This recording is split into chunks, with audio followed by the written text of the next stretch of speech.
Pinaghahanda na po ng mga ahensya ng gobyerno at ng iba pang grupo ang Pista ng Itim na Nazareno sa ika-9 ng Enero. Inaasahan pong mas darami ang dadagsang deboto dahil sa mga nagdaang kalamidad ngayong taon. May ulat on the spot si Dano Tingkungko. Dano?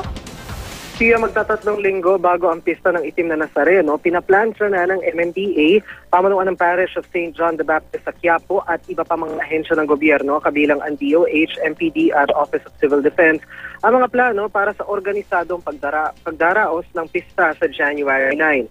Ayon kay Monsignor Clemente Ignacio ng Quiapo Church, dahil sa mga nagdaang kalamidad ay inaasahan nila na mas dadami ang mga debotong sasali at mas magiging marubdob o masidhi ang emosyon ng mga ito sa traslasyon ng imahe ng poon.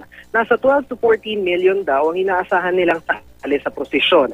Ang MPD na obserbahan din daw na mas mapangahas sa mga masasamang loob ngayon, kaya inaakyat na nila ang bilang ng personnel na ipapakalat sa iba't ibang panig ng Maynila sa araw ng pista. Sa kabuuan, 6,211 ang ide-deploy para sa seguridad. 1,257 dito uniformed the Police Maynila, habang ang iba naman ay augmentation mula sa non-uniform personnel at posible mga tanod barangay. May inihahanda na rin daw na 75 na ambulansya at 28 medical stations sa lugar, maging ang mga rubber boat. Sa Maynila, 15 kalsada na apektado ng traslasyon ang ipasasara. Kaya may ikinasang rerouting plan ng MPD para sa mga maapektuhang motorista.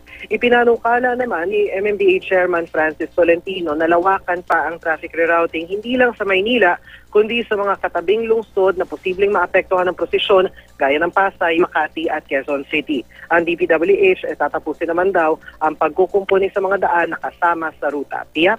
Maraming salamat, Dano Tingkungko.